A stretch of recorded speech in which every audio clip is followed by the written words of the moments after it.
Soyez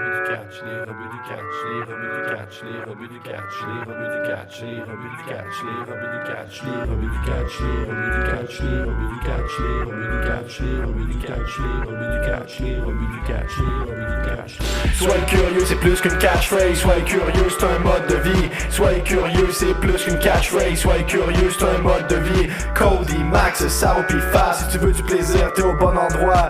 Cody, Max, Sao pis Fab. Y'a du respect quand tu parles, t'as la gueule de l'emploi. Pyromania, les tops du mois. Cody McQuarrie, toujours là. S'il y a des kicks et des claques, s'il y a des kicks et des claques, tu peux compter sur les rebuts pour faire une review de ça. Les rebuts du catch, les rebuts du catch, les rebuts du catch, les rebuts du catch, les rebuts du catch, les rebuts du catch, les rebuts du catch, les rebuts du catch. Hey, soyez curieux, c'est plus qu'une catchphrase. Soyez curieux, c'est un mode de vie. Soyez curieux, bienvenue dans la rebut notée. Soyez curieux, c'est un mode de vie.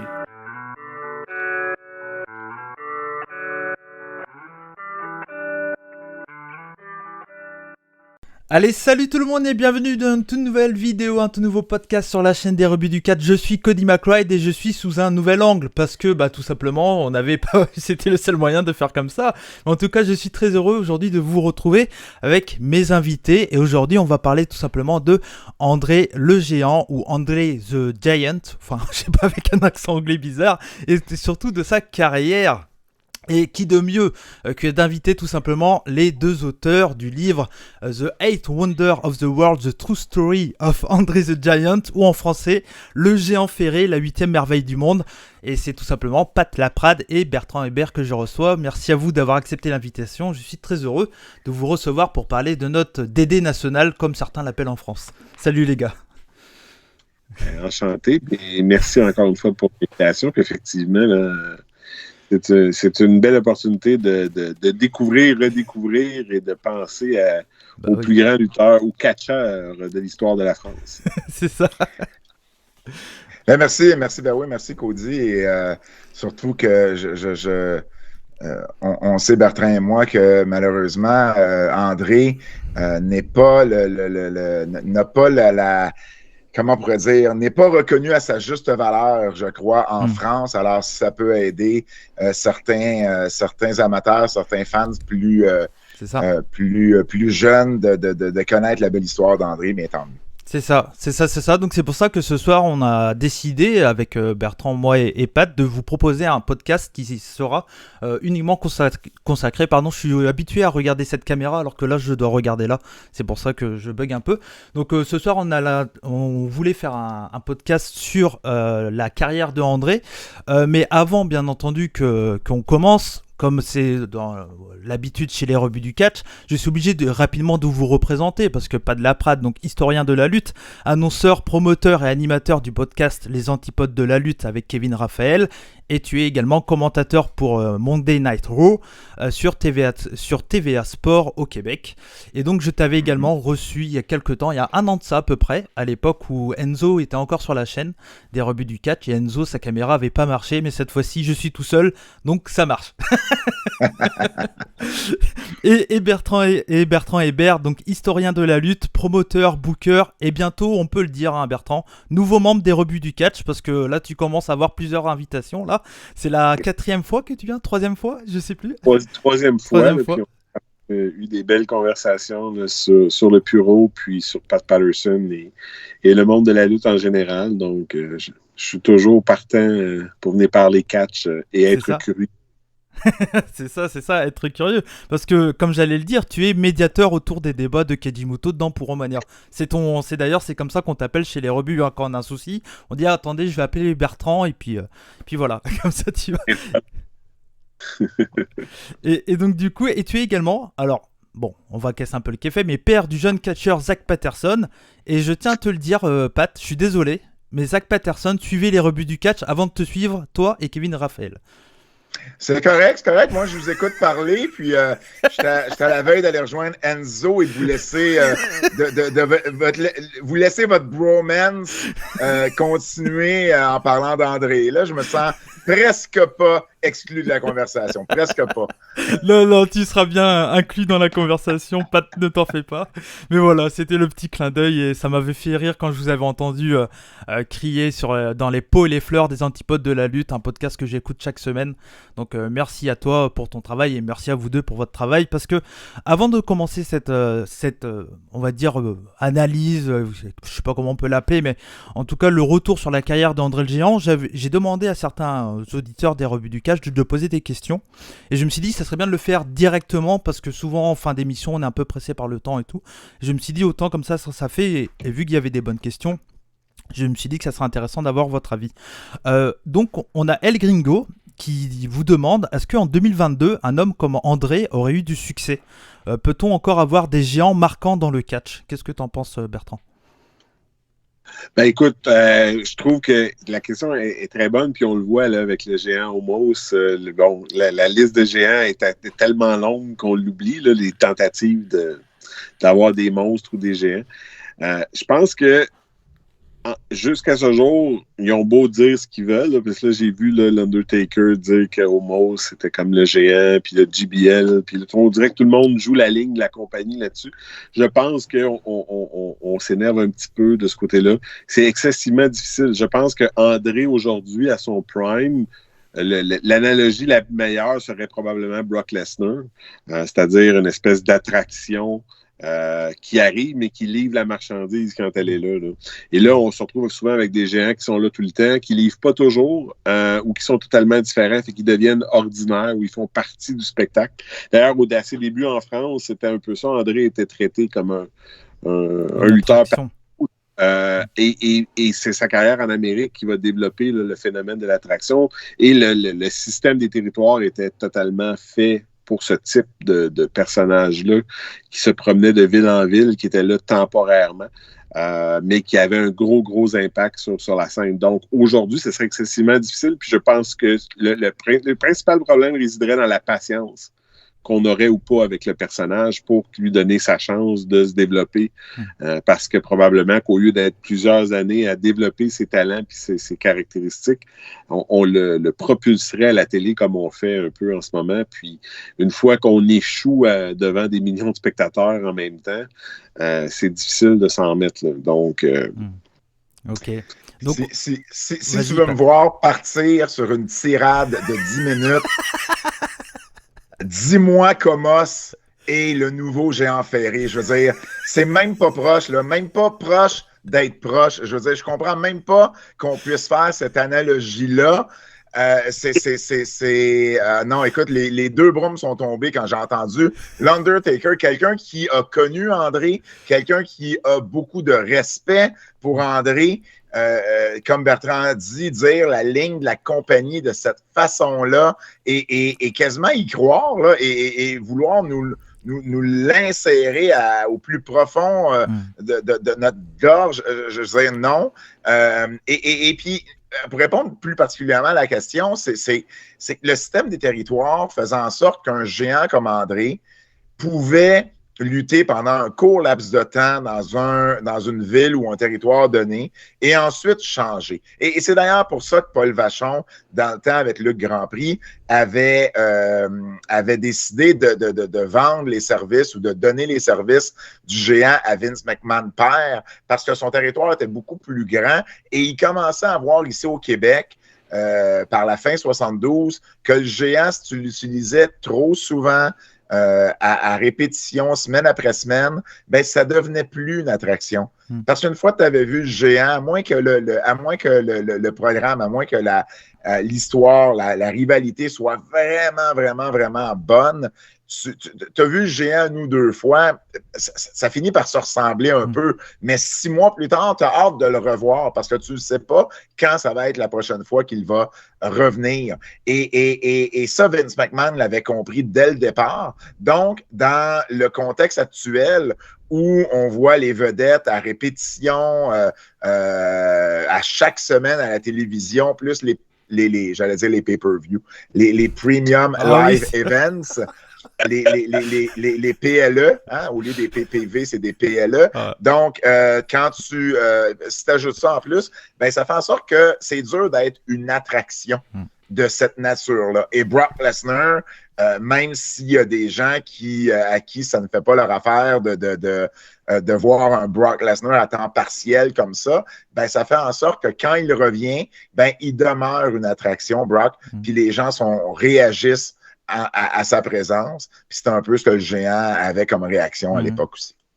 Moi, quand j'entends un peu, bon là, rapidement, parce que vous allez vite vous en rendre compte, chers auditeurs, que mes deux invités parlent beaucoup autant que moi, donc on va essayer de ne pas faire trop long.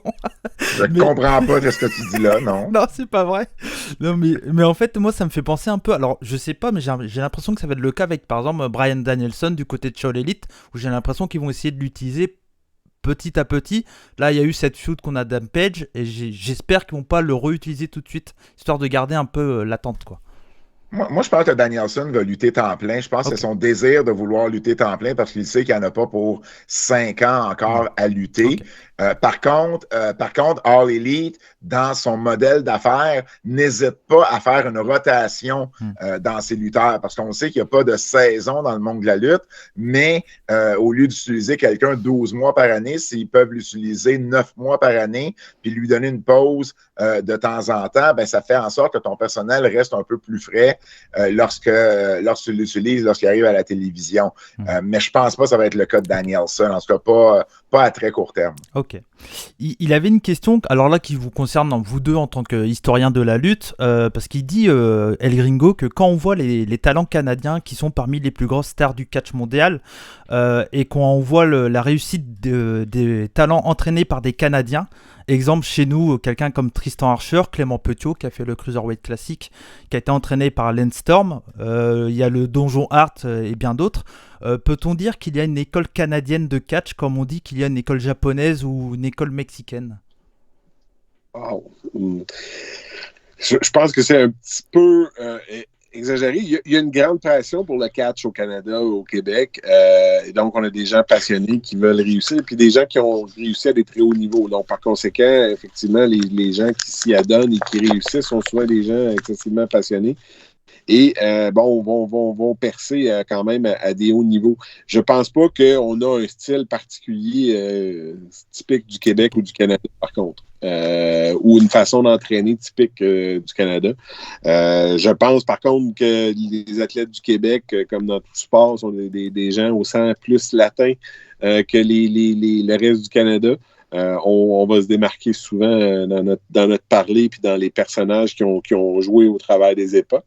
Puis d'ailleurs, ce sang latin-là, c'est ce qui nous a rejoint un peu avec André, là, quand André est devenu notre géant ferré, là, parce qu'au Québec, on le considère comme un des nôtres.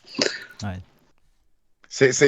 Il faut faire la différence entre l'Angleterre, le Japon et, par exemple, le Canada, dans le sens où l'Angleterre a son style de catch à lui, le Japon a son style de catch à lui, le Mexique a son style de catch à lui. Au Canada, on a un style qui est nord-américain, qui est plus traditionnel. Donc, il n'y a pas vraiment... Puis il ne faut pas oublier aussi, le Canada, oui, c'est une chose, mais c'est grand, le Canada. C'est pas juste une grande ville. Là. C'est un grand pays qui va d'un océan à un autre, donc, et qui s'adonne où il y a une province qui est entièrement, ou en tout cas majoritairement francophone. Et c'est très, très, très différent ce qui se passe au Québec de ce qui va se passer dans les autres provinces canadiennes. Et c'est cet aspect-là linguistique qui en fait toute la différence. Il y a des vedettes qui ont été créées ici parce qu'elle parlait français uniquement. Les vedettes de France de catch qui ont eu du succès, ils ont eu du succès au Canada, à Montréal ou au Québec, pas nécessairement ailleurs dans les autres provinces ou les autres villes canadiennes à cause de l'aspect francophone. Qu'on parle d'Henri de Glane, de Paul Pont, d'Émile Maupas, jusqu'à Doudou Carpentier et puis Jean Ferré, ce sont des personnes qui ont été populaires à Montréal parce qu'ils pouvaient s'adresser à la foule dans la langue maternelle de ces gens-là. Et ça a toujours créé un lien fort entre les fans et les catcheurs à ce niveau-là.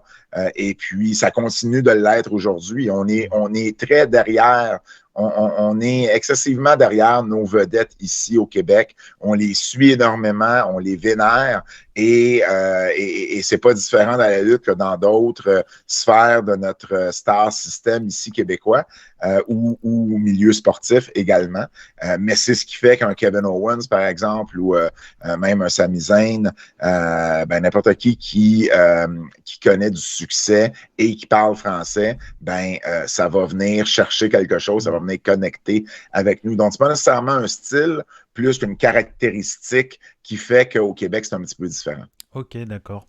Et il y avait donc une question de Dark Note qui déjà vous remerciait pour ce livre, Le Géant Ferré, parce qu'il m'a dit qu'il l'a trouvé ouf, ou fou, hein, voilà, en verlan. Et il y avait une question, c'est est-ce que vous envisagez, là c'est surtout pour, par exemple, le livre de Bertrand Hébert sur Pat Patterson, une version française, parce qu'il aimerait avoir une version française, ou je sais pas s'il y a d'autres livres que tu as sortis, toi Pat, qui sont par exemple sortis qu'en anglais ou autre, mais il demande s'il y aurait comme cette version du livre sur André le Géant, une version française sur vos prochains livres que vous allez écrire. Je sais que toi tu travailles sur un joueur de hockey, si je ne dis pas de bêtises, Pat. Exact.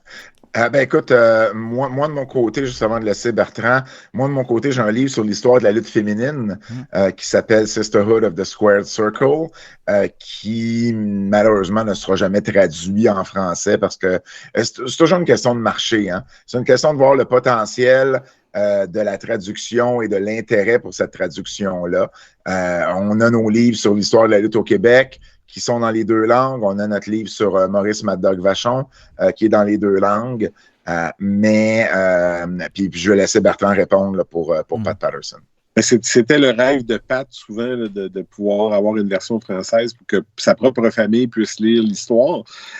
C'est jamais arrivé. Malheureusement, à l'exception qu'un éditeur français arriverait de nulle part en disant « Je veux faire des livres sur le catch et je veux la traduction de ce livre-là », je ne crois pas malheureusement que ça va se produire. L'avantage de gens comme le Géant Ferré et Maurice Vachon, c'est que c'est des sujets qui peuvent toucher dans les deux langues. Et par conséquent, là, ça nous a permis de faire ça. Moi, j'aurai qui va sortir uniquement en français la biographie de Marc Blondin sur laquelle je travaille. Donc, il y aura d'autres livres en français, effectivement, sur le monde du catch, mais bon, c'est les aléas là, de tout ça, là, comme Pat disait, c'est vraiment toujours une question de c'est quoi le risque financier versus le nombre de copies qu'on risque d'en vendre. Et par conséquent, malheureusement, avec le catch en français, on est toujours un petit peu limité. Là. Même si on prend le Géant Ferré, pour le moment, c'est seulement la version du Québec qui est disponible en France via la librairie du Québec ou Amazon, je crois. Mais sinon, il n'y a pas une édition française de France distribuée en France dans toutes les librairies. Là. Mais ça se lit très bien, là. Oui. Ça se lit très bien, c'est en québécois. Moi, alors, je vais être honnête avec vous, je suis pas du tout un lecteur. Je l'avais déjà dit exactement quand je vous ai reçu. Je l'ai pas fini. Je suis pas au point de Kevin Raphaël. Attention.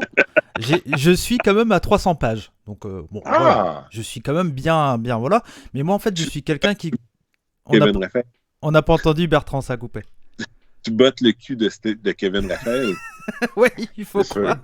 Est-ce que tu veux venir animer les antipodes de la lutte avec moi? Actuellement, je peux pas venir au Québec, mais bon, on sait pas, pourquoi pas. Pourquoi pas. Mais non, et ce que je voulais dire, c'est que moi, je suis quelqu'un qui écoute énormément de podcasts.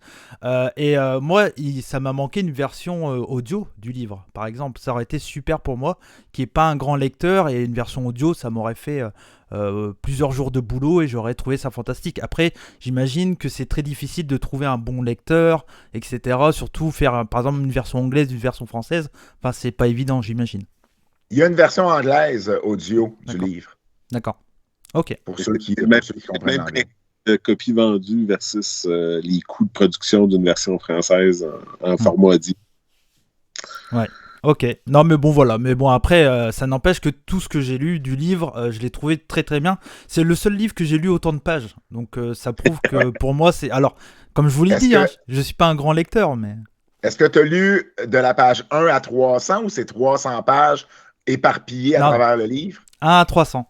1 à 300. Ouais. Donc voilà, et ça, vous allez, de toute façon, je pense vous en rendre compte quand on va retracer un peu la carrière. Il y a des moments, je savais plus trop quoi dire et je vous laisserai y aller et puis vous direz ce que vous voulez. Il y avait une dernière question, c'était Albéric qui vous posait la question. Qu'est-ce que vous avez pensé de l'exposition du livre faite par le grand youtubeur Squeezie en France, qui a parlé de André le Géant et que du coup vous a fait de la publicité pour le livre. Et moi j'avais une question en plus, c'est est-ce que vous avez ressenti une augmentation de l'intérêt ou des ventes en France après cette vidéo-là, Pat? On n'a pas de chiffres sur les ventes. Si je me souviens bien, il avait publicisé la version anglaise du livre. C'était la couverture anglophone qu'il avait publicisée. Nous, on était, en tout cas, je vais parler pour nous deux, mais je pense bien que Bertrand me rejoint dans ce que je vais dire. On était content qu'un YouTuber avec le following qu'il a parle d'André à une génération qui ne l'a absolument pas connu, et on le disait tantôt en ouverture que le géant n'était pas le plus connu dans son propre pays natal. Alors juste pour ça, on était excessivement contents, indépendamment de savoir si ça s'est traduit en vente ou pas. Parce que bon, on le sait pas, puis c'est pas nous qui gérons ça, c'est nos maisons d'édition, donc il n'y a pas vraiment de moyen pour nous de le savoir. Je me rappelle juste que la vidéo avait été vue par beaucoup de personnes sur les réseaux sociaux. Ça avait aussi eu une bonne réaction, et juste pour ça, c'était assez cool. Et effectivement, là, c'est en dehors du fait que mes enfants étaient bien impressionnés qu'on parle de mon livre dans les vidéos de Squeezie, c'est un plus, là. Ça permet à des gens de découvrir, et même si seulement une personne a acheté le livre à cause de ça, c'est déjà beaucoup. Quant à moi, c'est un pas de plus pour faire découvrir le géant dans son pays natal, puis amener ça à un autre niveau, là. Je rêve encore qu'on s'intéresse assez à André, parce que un personnage comme André arriverait aujourd'hui ou aurait la notoriété d'André à l'international. Je crois qu'en France, il serait plus connu qu'il ne l'est aujourd'hui, là, parce que c'est un personnage pivot, voire légendaire dans le monde du catch. Puis bon, ça demeure que c'est un Français qui a débuté sa carrière en France. Donc, par conséquent, ce serait intéressant que ce soit plus publicisé, puis que ce soit un livre qui soit plus facile d'accès dans les grandes surfaces, puis que les gens d'aujourd'hui puissent découvrir ce personnage-là, là, qui est bien de chez eux, là. Je veux dire, j'ose espérer que mes cousins français sont toujours un peu aussi chauvins que chacun d'entre nous face à nos compatriotes. Donc, c'est bien là, que tout le monde puisse connaître cette histoire-là, là, ou en avoir une meilleure idée du moins. Qu'il n'y ait pas, excuse-moi, Cody, qu'il n'y ait pas une rue, un parc, quelque chose au nom d'André, encore à ce jour, ça me dépasse. Ça me dépasse parce que c'est une des plus grandes vedettes internationales que la France n'aura jamais connue. Et il est, on dirait qu'il passe inaperçu. Et pour un géant de 7 pieds, c'est quand même pas rien passer inaperçu, là. Ouais, c'est vrai. Ouais, t'as totalement raison. Mais quand je vois les supporters qui ont les catcheurs, comme par exemple, je pense à Amal, qui est actuellement à NXT UK, je me dis que si un jour il y a quelqu'un qui vient dans le main roster, ça va pas être dingue, parce que on peut pas dire que le catch est non plus à la mode en France, mais il y aura beaucoup plus de following que ce qu'il y avait à l'époque, étant donné qu'il n'y avait pas tous les réseaux, etc. Donc là-dessus, j'ai aucun doute. Mais moi, j'étais personnellement très heureux de cette vidéo, parce que c'est le plus grand youtubeur de France, et je me suis dit, quelqu'un qui s'intéresse à l'histoire d'André le Géant, avec autant de personnes qui le suivent, c'est fantastique. Ça va peut-être donner envie à des gens d'aller voir du catch, etc. Enfin, on sait pas, il peut y avoir des retombées comme ça, et même déjà de s'intéresser à la personne qui était André le Géant. Moi, j'ai trouvé ça super bien. Donc c'est vrai que moi, qui est un tout petit podcasteur et tout ça en France, j'essaye à tout le temps de faire la promotion pour votre livre, pour votre travail, et pour des catcheurs comme André le Géant. Mais c'est vrai que bon, j'en suis encore très loin pour le moment. J'espère peut-être un jour au niveau de Squeezie, quoi. Mais si je me trompe pas, il y a aussi Christophe qui avait fait qui avait fait quelque chose avec Raymond Rougeau et Jean Brassard en lien avec le documentaire sur le géant. Donc, c'est ça, tu sais, c'est plus qu'on va en parler sur différentes plateformes avec différents intervenants qui vont aller chercher différentes générations et différents types de fans ou de non-fans. Ben, je pense que c'est là qu'on va finir par y arriver. Ouais, on va rentrer dans le vif du sujet avec tout de suite. Alors, j'ai pas les dates comme ça, mais là vous allez bien entendu, j'imagine, me préciser. Mais André le Géant, donc André Roussimov, si je dis pas de bêtises, non, pour le moment ça va. Donc et bien entendu né en France. Sa ville de naissance, c'est où, Pat? C'était l'hôpital était à Coulommiers. Okay. La ville comme telle, voyons, j'ai un blanc, Bertrand. RT? Non. Hey, ça se peut-tu? J'ai un blanc. Ah bah c'est pas grave, c'est pas grave. J'ai juste l'hôpital de Coulommiers en tête. Tu vas me donner un instant, je vais te trouver ça, mais... Parce que il a été annoncé du côté, quand il était chez WWF de Grenoble. Molien, c'est un hameau, hein? C'est tout petit. Je pense que s'il y avait 50 personnes à Molien, c'était beau. Donc, j'ai eu la chance d'y aller avec l'équipe du documentaire de la HBO. Mais pendant longtemps, on l'a annoncé de Grenoble. Parce que lorsqu'il est arrivé, ça date de Montréal, ça. Lorsqu'il est arrivé à Montréal en juin 71 avec Lutte Grand Prix, on lui a donné sa grandeur qui était 7 pieds 4. On lui a également donné une ville de naissance qui était Grenoble parce que les Jeux olympiques de Grenoble de 1968, c'était tout récent, hein, ça faisait que 3 ans. Grenoble était donc une ville française plus connue par les Québécois sans nécessairement aller à Paris. Tu sais, on n'était pas obligé de dire qu'il était parisien, mais ça donnait, puis c'est dans les montagnes, c'était, ça amenait aussi le visuel qu'André était aussi grand qu'une montagne. Donc, c'était un choix judicieux de la part des Vachons lorsqu'ils ont pas rebaptisé, mais donner une nouvelle ville natale aux géants. Par contre, ce que ça a donné, c'est que pendant 50 ans ou 40 ans, on a pensé que Grenoble était la réelle ville natale d'André. Là. C'est un peu ça le problème. Okay. Mais c'est ça. OK. Et vas-y, Bertrand.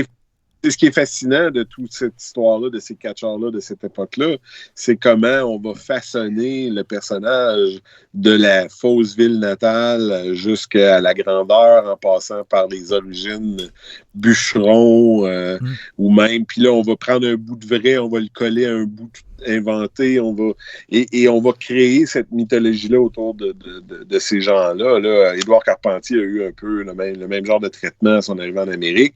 Et bon, dans le cas du géant, en plus, il va donc être impliqué là, dans toutes ces rivalités-là avec Hulk Hogan qui vont faire décupler les rumeurs et les différentes histoires autour de lui. Là. Donc, c'est fascinant parce qu'aujourd'hui, il y a vraiment une coupure entre la véritable personne puis le personnage que les gens vont jouer à l'écran.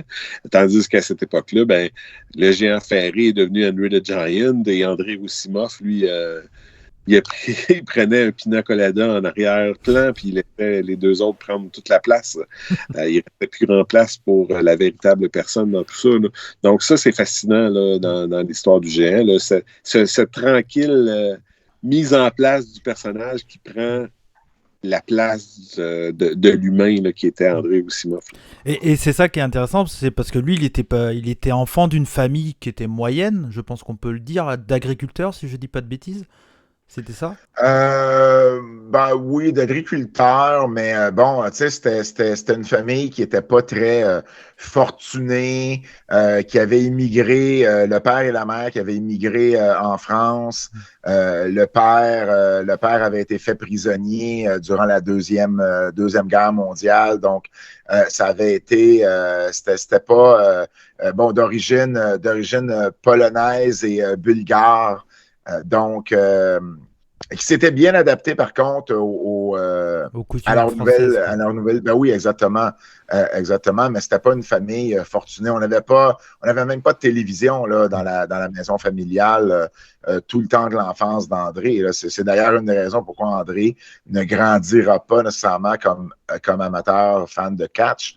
Parce que justement, il en voit lorsqu'il va dans des foires, mais c'est un petit peu plus tard durant l'adolescence. Mais quand il était plus jeune, il n'y avait pas de poste de télévision, donc c'était impossible pour lui là, d'apprécier le spectacle. Oui, oui, c'est ça parce que c'est ça qui est assez marrant parce que la famille de André le Géant avait rien à voir avec le monde de la lutte de base quoi. Et il est arrivé là-dedans. Alors, c'était pourquoi la raison qu'il est arrivé dans le catch, Pat? Puis après, La raison, c'est tout simplement que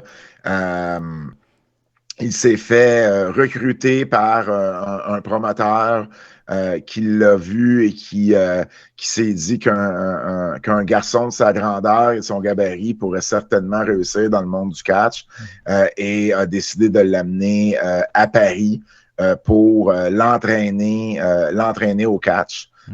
Et c'est comme ça. Là, il n'y avait pas d'entraînement. C'était pas il n'avait pas. André n'a jamais eu le rêve de devenir catcheur. Même lorsqu'il a commencé à voir du catch, c'était pas nécessairement quelque chose qu'il pensait faire un jour. C'est arrivé par surprise comme ça. Et il a décidé d'embarquer dans l'aventure et le reste fait partie de l'histoire là, maintenant. Parce que si je dis pas de bêtises, Bertrand, il a commencé la lutte donc pas à Paris, mais c'était à Rouen, si je dis pas de bêtises. Non? J'ai pas vu ça dans votre livre? Je crois que la première ville La première dans ville où laquelle il a lutté? il a eu son premier combat, c'est peut-être Rouen. D'accord. Mais il a été entraîné à Paris. Là. Ça, il n'y a Ok, pas de d'accord. il y a pas de doute Oui, là-dessus, mais il est entraîné à Paris. c'était la première ville où il a eu son premier combat que j'avais vu. J'avais lu dans cette page en tout cas. Oh oui, non. Tu dis pas de bêtises à D'accord. ce niveau-là. Il n'a pas eu son premier match à Paris, mais il est vite arrivé sur la scène parisienne Ok. parce que de toute façon, c'est là qu'il avait été entraîné là, sur tout près. La salle d'entraînement était tout près de l'Élysée-Montmartre. Ok, d'accord. Qui a été une salle mythique pour le catch en France, l'Élysée-Montmartre. Oui. Moi, je voulais. Alors, on va pas parler. Alors, on pourrait parler de sa famille, parler de ses frères. Il avait 2 frères, une sœur, si je dis pas de bêtises, ou plus. 2 frères et 2 sœurs. 2 sœurs et 2 sœurs. Je vous inviterai encore une fois, si vous ne l'avez pas lu, à aller lire le livre de Bertrand et Pat. On va essayer de passer toute sa carrière, mais sa carrière est tellement impressionnante que ça va être compliqué de tout faire et d'essayer de tout passer. Et clairement, l'objectif, c'est que si vous n'avez pas lu le livre, allez le lire. Voilà. Mais donc, je voulais arriver à ça, c'est que donc il a lutté partout en France. Et après s'être attaqué à l'Europe, il est allé aussi du côté du Japon. Tu sais bien, Bertrand, que ça m'intéresse. Et c'était dans les années... en quelle année qu'il a fait sa première tournée au Japon? 70. Tu vas apprendre, Cody, que du côté des dates et des faits très spécifiques, la question vient à moi. Okay. Quand tu veux parler de généralité, là, tu vas pouvoir t'adresser à Bertrand. D'ailleurs, j'avais une question qui est juste par rapport au livre. Comment vous avez écrit le livre? Chacun écrivait des trucs, vous vous mettez en accord ou c'était... On a écrit chacun la moitié. Ok. C'est-à-dire que Bertrand on a réalisé avec les autres livres qu'on avait écrits que moi, ma force était de faire de la recherche pour aller chercher les informations à la naissance, le début de carrière et tout ça. Et Bertrand, c'est beaucoup plus l'époque qu'il a commencé à connaître, donc début 80. Alors, Bertrand a commencé, je pense qu'il avait commencé avec Luc Grandprix peut-être là, pour ce coup-ci. On s'est rejoint là. On s'est rejoint à quelque part dans les années... en 2019, on s'est rejoint à quelque part dans les années 70 et ensuite, on a révisé la partie de l'autre. Et juste pour faire du pouce sur ce que tu disais, c'est le 25 janvier 66 qu'il a fait ses débuts à Rouen, le géant, donc son tout premier combat de catch. Et donc, en début 70, il commence au Japon, du côté de l'IWE. C'est ça, Bertrand? Oui. Ouais. Oui. Ok. Et comment est-ce que vous savez, je me souviens plus si vous l'avez dit dans le livre ou pas. Est-ce que vous savez comment il a été recruté pour aller au Japon? Ça, c'est pour Pat. Pat. Ça, c'est pour moi, parfait. on va faire comme ça. On va faire avant. Oui. Si tu me fais un signe de main, c'est que je sais que c'est pour Pat. Oui, mais en fait, pour résumer, là, sans vouloir rentrer dans des détails, c'est que le géant luttait en France à ce moment-là. Et puis, il y avait une association qui commençait à se faire entre le promoteur de l'IWE au Japon et l'Europe. Okay. Et puis, le promoteur en question est même venu. Il y avait eu un gros tournoi par équipe qui avait eu lieu en France et le promoteur du Japon était venu à ce moment-là et il y avait Roger Delaporte qui est devenu par la suite un promoteur très, très, très connu, qui luttait encore à l'époque et qui avait laissé sa place dans le tournoi à André. Donc, André avait lutté devant ce promoteur japonais-là, qui a été très impressionné par le géant et qui voulait avoir André avec lui. Par contre, André s'était déjà commis à aller faire une tournée en Angleterre, qui a été vraiment pas le premier pays ou la première région à l'extérieur de la France, mais parce que je pense qu'il avait déjà lutté à Monaco, par exemple, mais le premier vrai territoire où le géant va passer beaucoup de temps. Donc, en 1969, là, il fait trois tournées là-bas en Angleterre. Et c'est à la fin de la dernière tournée, il revient en France pour le temps des fêtes. Et en janvier 70, il part au Japon pour sa première tournée là-bas. Le seul autre endroit avec Montréal ou avec le Québec où il aura un autre nom que celui sur lequel il était connu un peu partout ailleurs. C'est parfait, Pat, parce qu'on va croire que c'est ton métier, mais je voulais enchaîner sur les nombreux noms qu'a eu André un peu partout dans le monde. Mais ça, Bertrand, je peux laisser la parole à Bertrand. Là, c'est sûr que si on va plus loin dans le temps, dans les derniers noms, là, puis qu'on touche quand même au Japon, on va avoir une réinvention du géant ferré sous le nom du Giant Machine, qui va quand même marquer l'imaginaire de cette époque-là, parce que bien sûr, c'était toute l'histoire. Est-ce que ça peut juste être le géant, mais c'est pas le géant. On a joué beaucoup avec ça. Il y a eu toute une famille de machines qui est née de ça. Et tout ça part d'un personnage au Japon. Donc, c'était une des dernières tentatives de réinvention du nom d'André. Le géant ferré, le géant Jean Ferré, qui était basé sur une histoire connue de France, d'un bûcheron. Qui avait défendu la France, puis qui avait, c'est assez sanglant comme histoire si on rentre dans le détail, là, mais tout ça pour dire que le grand ferré. Donc, à partir de là, puis au Japon, là, ça va être le fameux, c'est André Roussimoff, qui est le véritable nom d'André, et puis là, ça va devenir, écoutez, c'est un géant, et les Japonais sont petits de nature, et il va devenir Monster Roussimoff, parce que, il y a toute l'histoire des monstres japonais, des kanju, avec Godzilla en tête. Et ça va marquer l'imaginaire là-bas dans les débuts de carrière d'André. Et il faut se souvenir, pour les gens qui ont connu le André the Giant contre Hulk Hogan de WrestleMania 3, que le géant ou le André Roussimoff qui va au Japon à cette époque-là, c'est tout un lutteur. C'est tout un catcheur. Il a appris comme les autres, il connaît ses prises de lutte, il connaît ses bases de lutte. Quand on revient à notre question à savoir est-ce que quelqu'un aujourd'hui pourrait faire ça, c'est que souvent on va entraîner ces gars-là à être des géants, point. Et non pas à être des véritables lutteurs de A à Z. Et par conséquent, il y a quelque chose qui est manquant, alors qu'André pouvait tout faire ça. Et donc, il va se démarquer dès le départ là-bas, être fort populaire, puis connaître des succès qui vont par la suite faire probablement du Japon, je pense pas qu'on peut se tromper, dire là, que ça a été un des endroits où à ce jour même, il est un personnage mythique et on lui vouait un respect hors du commun.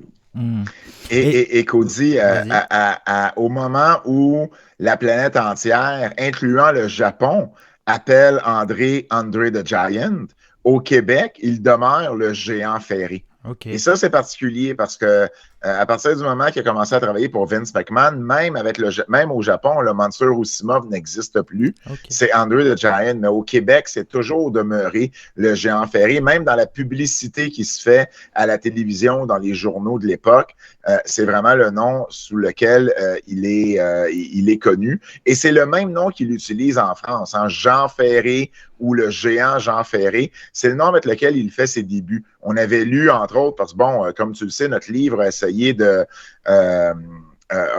démystifier justement les différents mythes, les différentes légendes entourant la carrière et la vie d'André. Et je crois qu'on y a réussi, mais il fallait expliquer justement d'où venaient certaines de ces légendes ou de ces mythes-là qui s'avéraient être faux. Et un des noms qu'on va lui attribuer dans la majorité des magazines de l'époque, c'est Mr. Eiffel Tower ou quelque chose avec Eiffel Tower, avec la tour Eiffel.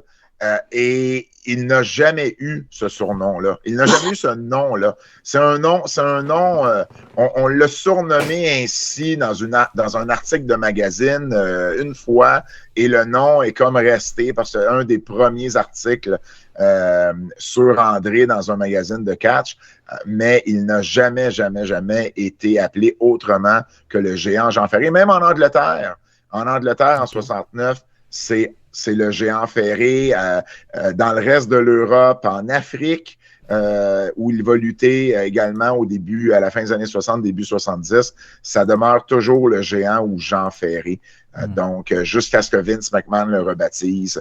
En fait, pas Vince McMahon, mais qu'on utilise le nom qu'un promoteur de Chicago avait trouvé lorsqu'il avait demandé à Paul Vachon quel était le nom du géant. Il lui a dit, c'est le géant ferré, et en anglais, ferry, ça peut vouloir dire autre chose. Ouais. Ferry en anglais veut dire c'est une façon de dire, à l'époque, à tout le moins, c'est une façon de dire homosexuel. Okay. Donc, le promoteur à Chicago ne voulait pas l'appeler ainsi.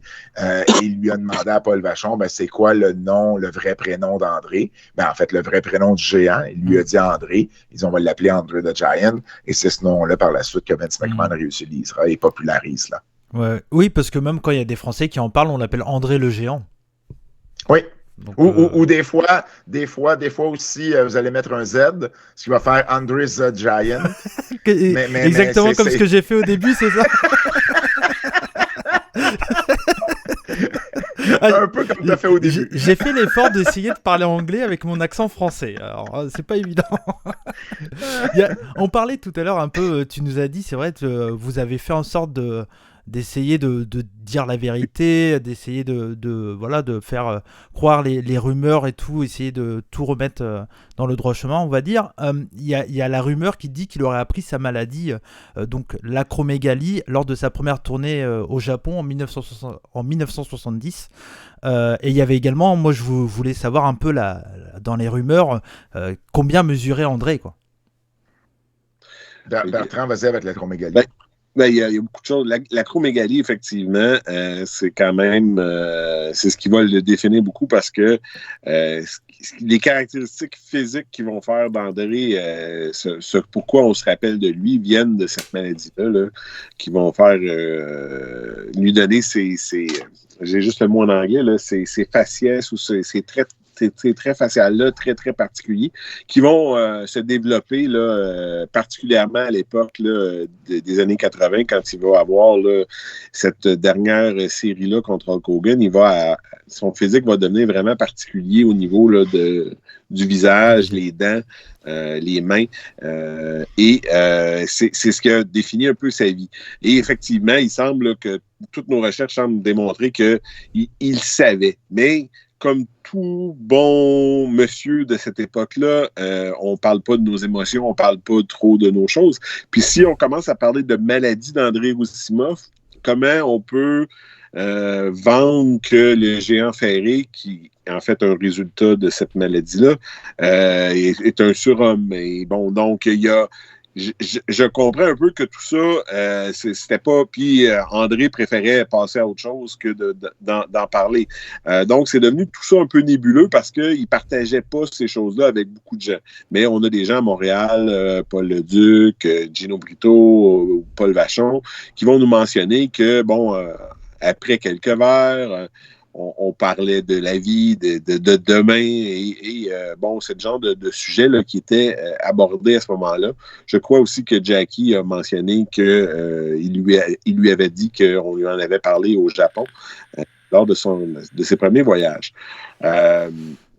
Ce qui demeure totalement pour moi le plus marquant de cette histoire-là, c'est que c'était, même à cette époque-là, quelque chose qui aurait pu être traité. On aurait pu arrêter les dommages que, ultimement, vont conduire à son décès en procédant à l'opération pour enlever la tumeur. Puis, ça aurait gardé son physique du moment, mais probablement que beaucoup des effets secondaires auraient pu être évités et peut-être que sa vie aurait été beaucoup plus longue. D'ailleurs, récemment, là, Paul White, anciennement le Big Show, a dépassé l'âge de vie d'André. Lui, il s'est fait retirer la tumeur. Puis, bon, quand même, là, c'est quand même une pièce d'homme, Paul White, même aujourd'hui. Par contre, effectivement, il semble qu'il va s'en sortir en évitant une majorité là, des effets secondaires. Donc, le fait que André ait pris cette décision-là, est-ce que c'était la décision la plus éclairée de ne pas poursuivre dans la direction de corriger cette situation-là pour éviter justement une fin de vie tragique, un peu comme il va le connaître, parce que, bon, il faut rappeler, le géant va s'éteindre à même pas 50 ans. Et pourtant avoir l'air d'en avoir 70-80, tellement les ravages sur son corps de la maladie. Là. Donc, ça demeure une partie très, très tragique de l'histoire là, qui a pris cette décision-là là, de ne pas investiguer ça plus loin. Mais c'est vraiment c'est ce qui transforme littéralement André Roussimoff en géant ferré ou en Andre's the Giant. Là, t'as mis un Z de trop, là. Il a fait son français.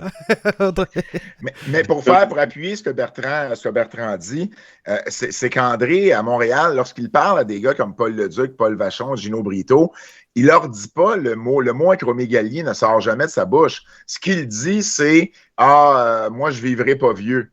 Et aussi, on peut le voir par sa consommation d'alcool.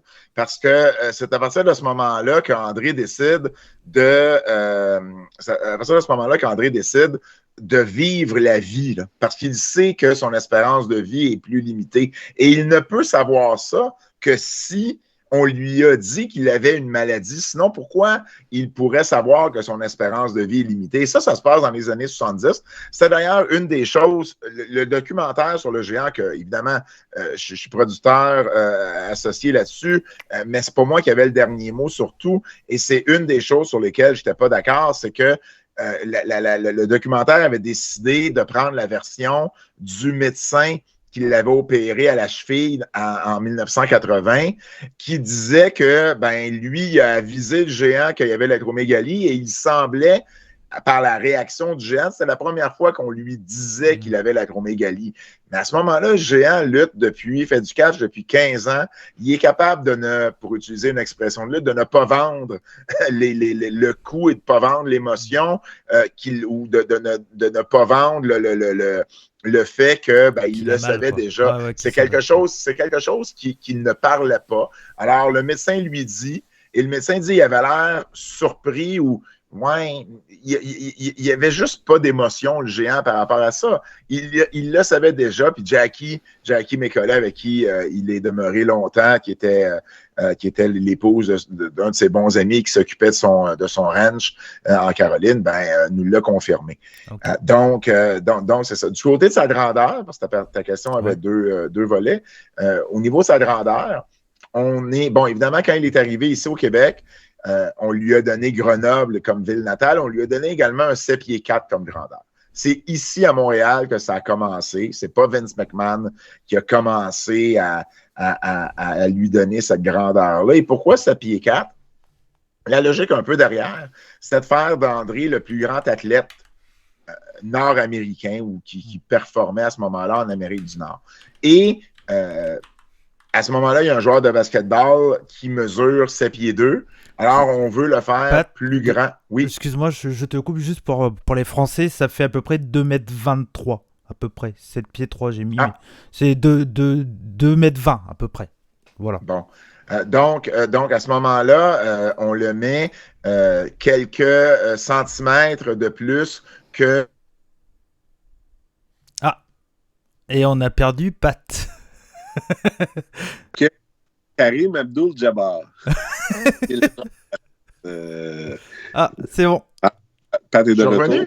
Ouais, c'est bon, t'es de retour. Dieu, je ne savais même pas, ça n'a rien. Moi, ici, ça n'a pas bougé. Donc, c'était qui était Karim Abdul-Jabbar et qui jouait à ce moment-là à Milwaukee. Milwaukee, qui était une ville où les Vachons luttaient régulièrement pour Vern Gagné et l'AWA. Et Milwaukee avait gagné les séries éliminatoires de la NBA à l'époque. Donc, c'était un nom très connu. La grandeur était connue également. Donc, lorsqu'ils arrivent à Montréal, les discussions tournent autour de on va en faire le plus grand athlète. Et comme Paul Vachon nous l'a si bien dit, il dit 7 pieds 4, c'était juste correct. 7 pieds 8, ça aurait été exagéré. Mais à 7 pieds 4, c'était juste correct. Okay. Et évidemment, ce n'était pas sa vraie grandeur. Bon, maintenant, quelle était sa vraie grandeur? Il y a des débats à faire là-dessus. Et, c'est pour la partie Bertrand... Ah oui. Puis écoutez, il ne faut pas non plus se fier sur ce qu'il y a sur Wikipédia parce que j'ai eu des discussions avec quelqu'un sur Twitter récemment qui, lui, ne jurait que parce qu'il était inscrit sur Wikipédia. Et il me disait, moi, je l'ai vu, le géant, il mesurait 7 pieds 4. Je dis, ouais, tu l'as vu, tu ne l'as pas mesuré. Et oui, mais Wikipédia le dit. Oui, Wikipédia dit bien des choses. Donc, il y a trois fois qu'il a été mesuré, le géant. Donc, il a été mesuré à son arrivée à l'école de lutte ou dans les premières semaines, premiers mois de l'école de lutte en France en 65. Moi, j'ai parlé à quelqu'un, à un lutteur, à un catcheur qui était là à ce moment-là. Et on l'a mesuré et c'était environ, c'était 7 pieds. On a décidé de l'annoncer un petit peu plus que ça. Comme souvent mais en France, le temps qu'il est en France, on n'exagère pas sa grandeur. D'accord. On ne prend pas avantage de ça. On donne toujours une grandeur qui ressemble un petit peu plus, mais une grandeur qui ressemble à ce que le géant faisait vraiment. Ensuite, en Angleterre, en 69, il a également été mesuré. J'ai parlé avec Tony Sinclair, qui était un de ses bons amis, qui était un catcheur là-bas, qui se rappelait qu'il avait été mesuré et ça tournait autour des 7 pieds également. Et à Montréal, Paul Leduc nous a dit également qu'il avait été mesuré et que ça tournait autour du 7 pieds. Donc, ça faisait 3 personnes. 3 personnes qui confirmaient la même histoire.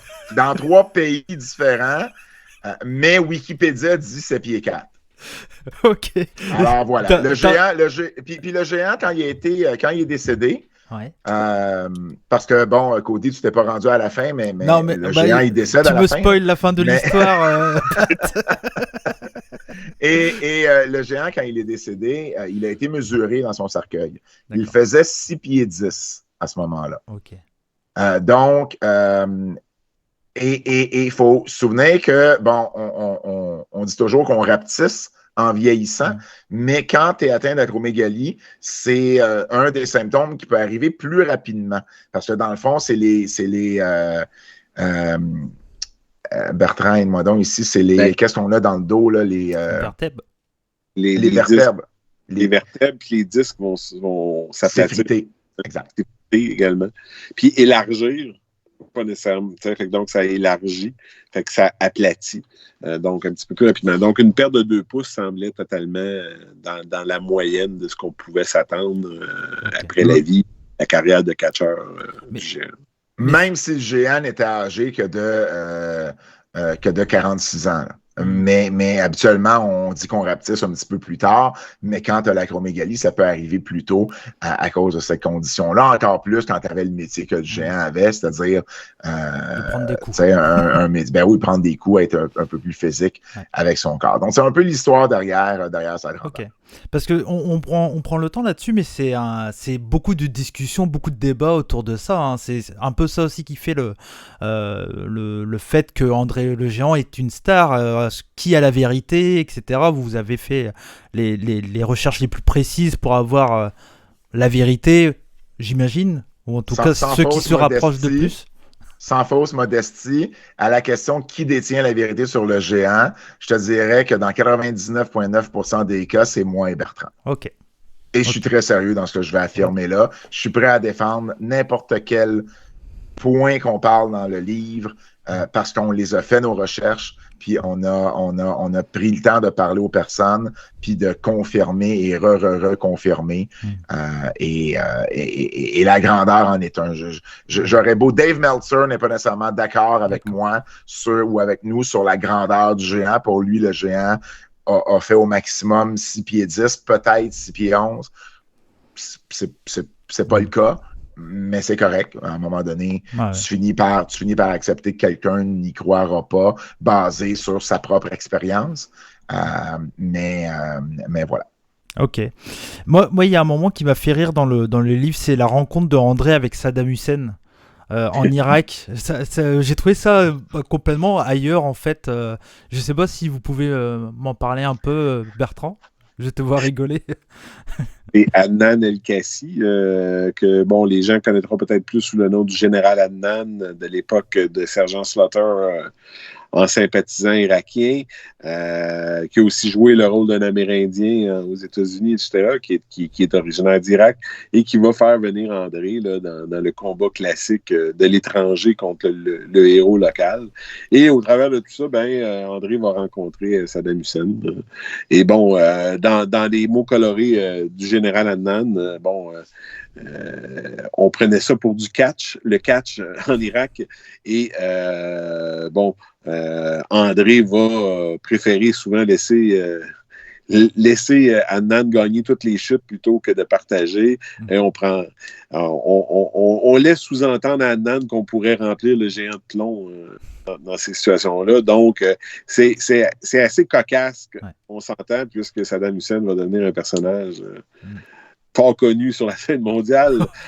Donc, c'est assez cocasse. Et moi, personnellement, je me souvenais, là, à l'époque, le géant parlait de ses voyages en Irak et en Afrique, comment que c'était pas bordélique, mais dangereux, puis comment les gens prenaient ça au sérieux, puis tout ça. Et ce que le géant racontait vient beaucoup rejoindre les histoires de ce voyage en Irak. Là. Donc, c'est intéressant parce qu'on a l'impression souvent que les voyages internationaux pour le catch, c'est récent, c'est les dernières années. C'était très, très local, mais bon, c'était pas le cas parce que ça s'appelait la lutte professionnelle. Hein? Donc, à la base, le concept, c'était de faire croire que des gens qui étaient des amateurs devenaient maintenant des professionnels, comme à la boxe, et que c'était vraiment un affrontement là, entre deux pugilistes, à savoir qui serait le meilleur. Puis bon, Au Japon, on en a fait toute une série, là, les gaijins contre les locaux. Au Québec, on était très fort aussi sur ça. Puis bon, ça semble totalement logique en Irak là, de présenter ce type de spectacle-là. D'ailleurs, même là, c'était, je crois, le premier show en Arabie Saoudite. Là, on a fait cette espèce d'histoire-là avec les lutteurs de notre pays, du Moyen-Orient qui venaient. Avec le grand Mansour. Faire des méchantes promos puis ensuite se faire corriger au plus grand plaisir de la foule. Ouais. Donc, c'est un classique du catch. Là, donc, c'est un peu la petite histoire. Mais tu t'attends pas nécessairement à ça là, si tu n'as pas regardé le catch ou la carrière d'André de proche dans les années 80 quand il lui arrivait de parler de ces histoires-là. Donc, c'est plutôt cocasse. C'est parce que, tu sais, il y a tellement d'histoires avec le géant que tu te dis, venir de Grenoble ou avoir lutté cette fête presque menacée par Saddam Hussein, il me semble qu'il y en a une des deux qui est plus crédible que l'autre, puis finalement, ben, c'est la moins crédible des deux qui est vraie. Donc, tu sais, pour nous, il y avait aussi ce travail-là de, c'est pas parce que l'information a l'air anodine qu'elle est nécessairement plus véridique. Et le géant, d'ailleurs, dira de l'Irak que même pour $1 million, il ne voulait plus jamais retourner là. Il a lutté en Afrique du Sud, quand Bertrand parlait de l'Afrique, c'est qu'il a lutté en Afrique du Sud, le géant, au moment de l'apartheid. C'était pas évident là, à ce moment-là. Il a vu des atrocités, le géant, qu'il n'a plus jamais voulu revoir, évidemment, par la suite. Là, il n'est plus jamais retourné, dans ce coin-là du monde. Et ça me fait penser que les origines du géant aussi variaient tout dépendamment des endroits où il luttait. Par exemple, ici, au Québec, ben, on a dit qu'il venait de Grenoble, que c'était Édouard Carpentier qui l'avait découvert, en France quand c'était pas du tout Édouard Carpentier. Édouard Carpentier, évidemment, l'a connu, a été le premier à le voir lutter, le deuxième en fait. Frank Valois avait été le premier québécois Frank Valois luttait en France régulièrement. Il a fait des films là-bas, il a été garde du corps également de certains politiciens. Puis il a été le premier. Édouard Carpentier l'a vu également, mais il a décidé de ne pas en parler au promoteur pour qui il travaillait ici. Et puis, c'est finalement Frank Valois qui en parle au Vachon.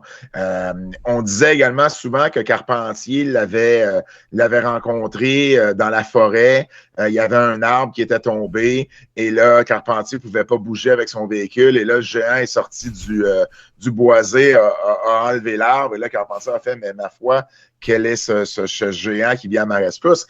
Au Japon, c'était la même histoire, sauf que c'était dans une autre chaîne de montagnes près de l'Espagne et c'était un lutteur espagnol qui faisait la même tournée que le géant, qui était sur la même tournée que le géant et qui sortait avec, sa copine, c'était la fille du promoteur en Angleterre qui, lui, faisait des affaires avec le promoteur au Japon. Alors, pour lui donner un petit coup de pouce, on a décidé de l'inclure dans l'histoire des origines du géant. Une histoire similaire où, dans le bois, le géant faisait une démonstration de force et venait l'aider. C'était toujours ça un peu derrière. Et ça, Cody, il faut que tu saches, moi, on m'explique ça. Je suis en Iowa, à Waterloo, dans l'État de l'Iowa, aux États-Unis. Et c'est un historien, auteur du Japon, qui me traduit ça du premier magazine, du premier programme de la tournée du géant au Japon. Et c'est dans ce programme-là qu'on explique les origines du géant. Alors, imagine-toi, là, je suis là et je me fais traduire un programme en japonais et je fais comme, mais ma foi, qu'est-ce qui se passe là? Et là, je me mets à poser des questions et là, c'est là qu'on me donne les liens, la fille du promoteur et tout ça. Je fais, ben là, tout s'explique. Il y a toujours une raison dans la lutte. Il y a toujours un truc. Oui, on prenait des chemins très, très longs, je trouve, pour donner une origine particulière au géant. Et évidemment, toutes ces origines-là étaient fausses. je voulais parler à quelque chose qui va plaire à Bertrand, parce que je voulais parler un peu de la rivalité entre les As de la lutte et Lutte Grand Prix, qui est un gros pan de sa carrière à André le Géant, et aussi de son combat du siècle contre Don Léo Jonathan en 1972, qui est clairement l'une des plus grandes rivalités du Québec. Ben oui, je pense qu'on peut dire ça.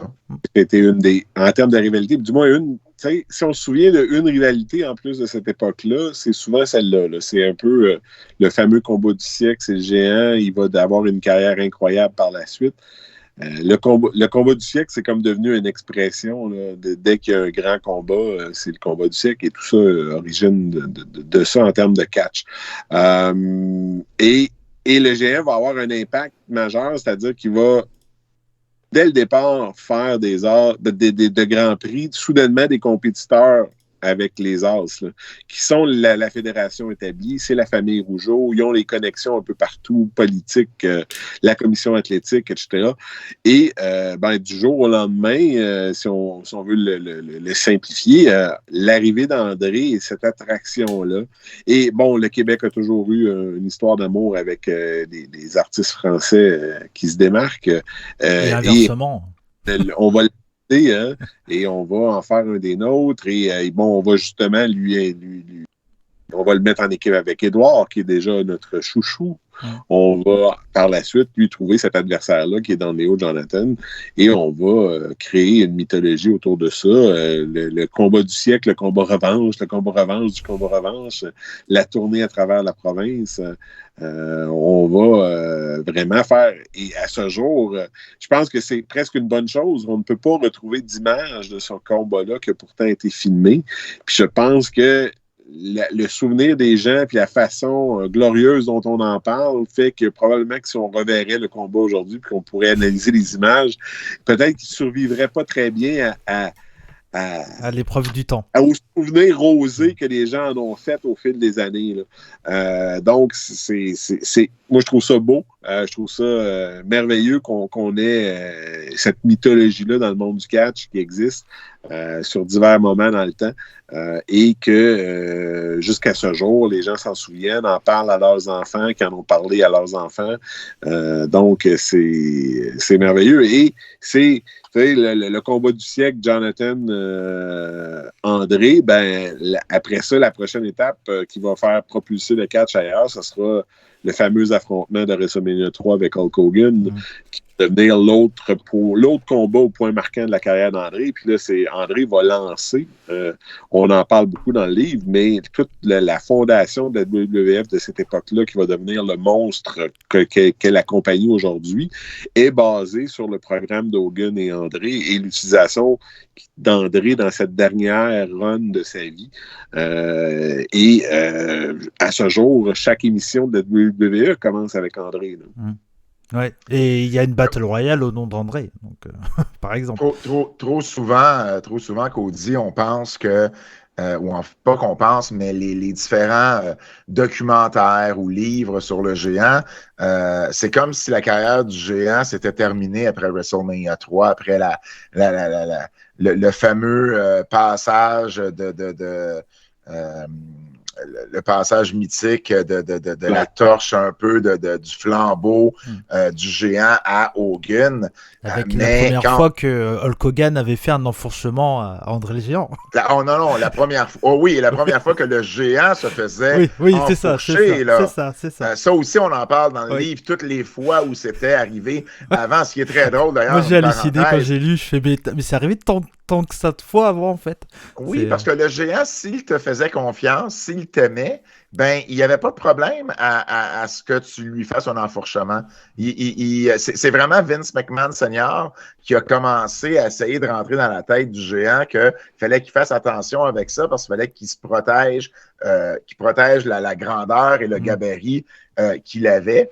Mais moi, ça me fait rire, c'est Harley Race qui avait dit suite à WrestleMania 3, qui avait dit, qui était un petit peu en froid avec la WWF à l'époque, et qui avait dit non, c'est moi qui ai été le premier. Et c'était tout aussi faux que c'était lui qui avait été le premier, mais lui le croyait en essayant de vouloir lancer une flèche à la WWF. Ça m'a fait rire un peu de voir à quel point même Harley Race pouvait être naïf.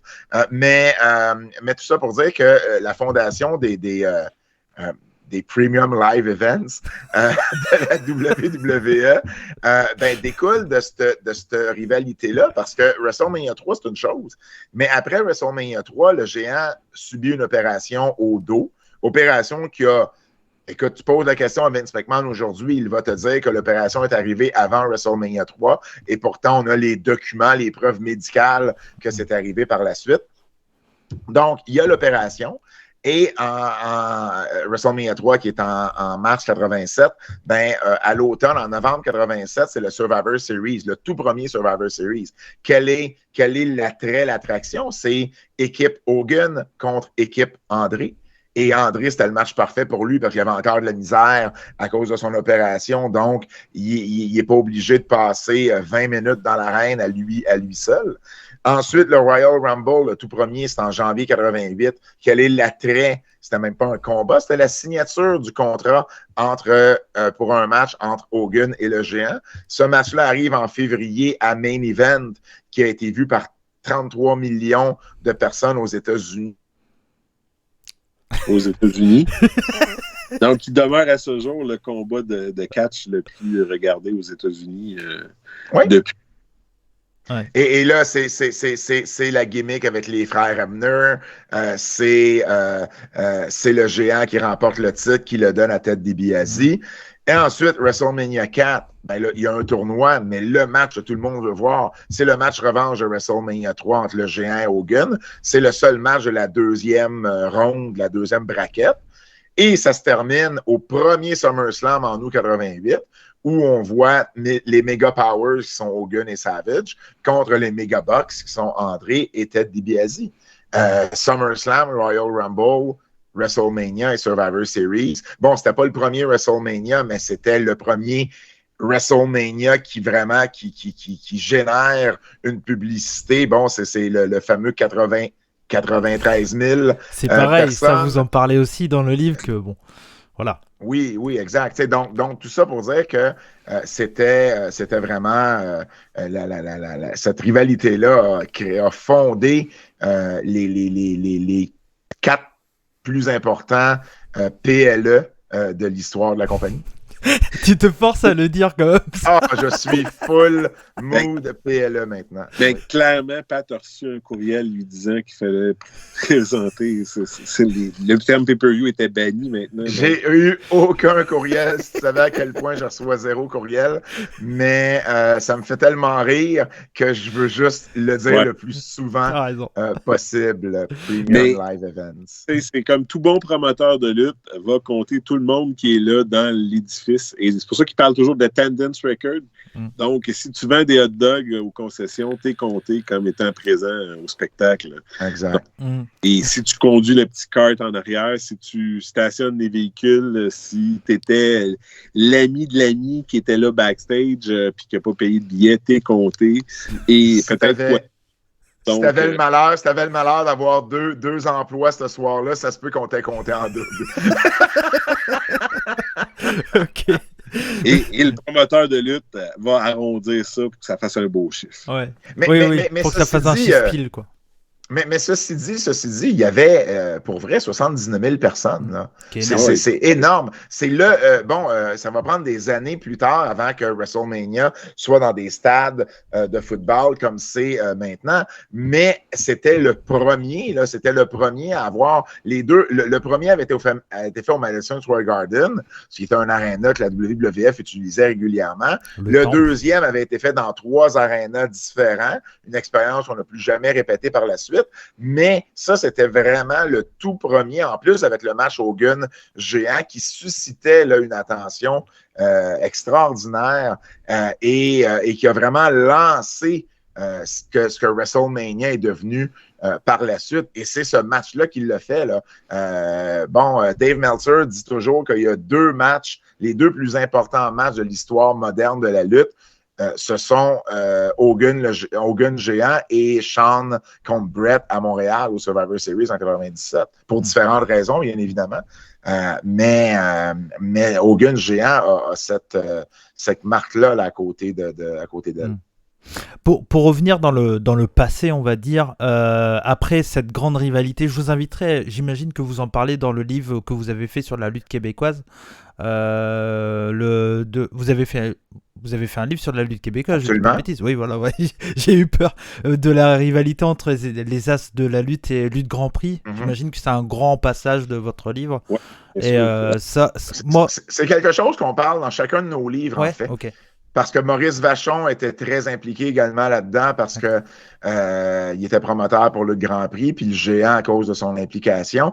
Puis le géant et Jonathan, que Bertrand parlait tantôt, c'est vraiment le match qui a ouvert la porte à l'Amérique, au géant. Là. C'est vraiment ce match-là que tout le monde a entendu parler. Là, tout le monde voulait avoir le géant contre Jonathan dans sa ville. Et c'est le premier match que Vince McMahon Senior entend parler vraiment, là, où il fait comme, OK, il y a un géant à Montréal. C'est la première fois vraiment là, que le géant tombe dans son radar, là, si on peut dire. Parce que moi, ce passage-là, je l'ai adoré. Alors moi, j'aime beaucoup les rivalités dans le catch et tout ça. Et cette rivalité, ça avait l'air d'être chaud un peu. Enfin, c'était vraiment le truc que tout le monde un peu parlait à l'époque, au Québec en tout cas. Mais enfin, ça avait l'air d'être vraiment une grosse rivalité, un peu comme WWE contre WCW, on va dire. Peut-être que la même chose. Ouais, c'était pareil, d'accord. C'est exactement ça. Puis c'est une rivalité qui devient réelle. C'est une rivalité où on veut être le meilleur, on veut faire le plus d'argent, on va profiter des promoteurs au lieu d'être les promoteurs qui profitent des talents.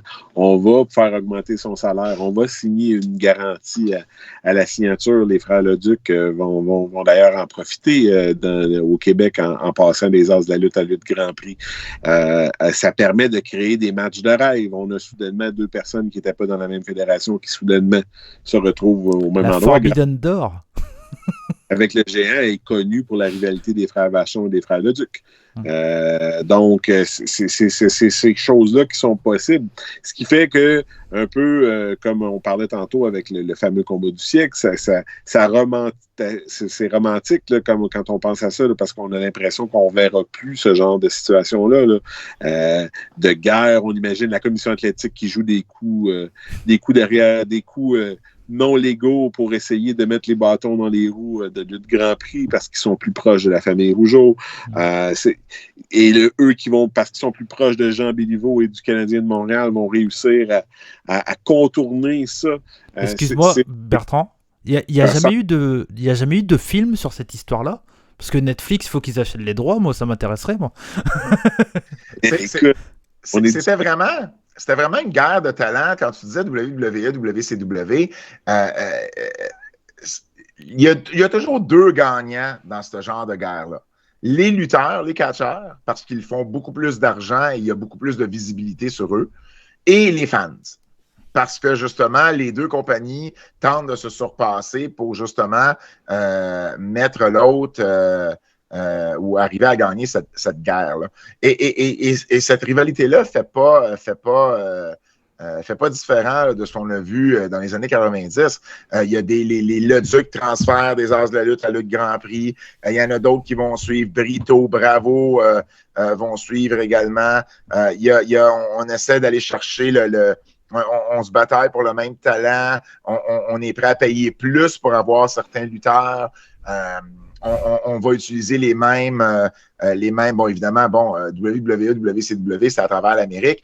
Ici, c'était, bon, à même une province, mais on va essayer d'avoir les mêmes arénas, les mêmes, on s'arrache un peu les mêmes fans, et ça fonctionne parce que il y a 1 million de personnes qui écoutent les As de la lutte le samedi après-midi à la télé. Il y a 1 million de personnes qui écoutent les luttes Grand Prix les dimanches matins à la télé également.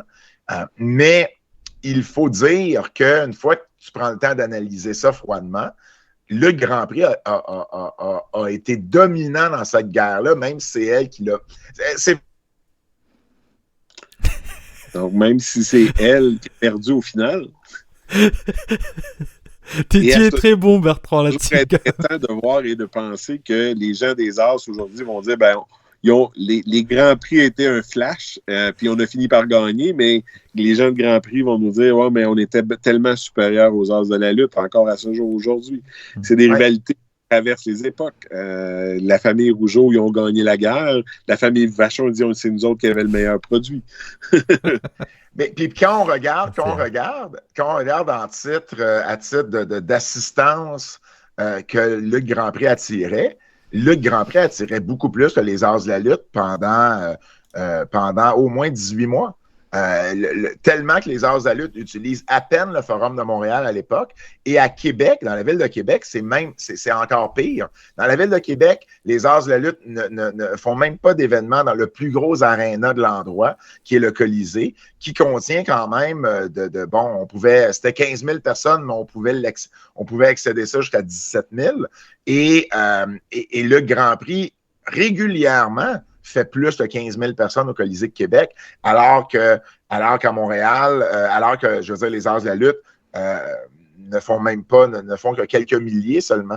Le Géant Ferré en 72 est l'une des plus grosses attractions dans le monde de la lutte à cause des finales et à cause de l'attraction qu'il avait à Québec et à Montréal et de la capacité de ces arénas-là.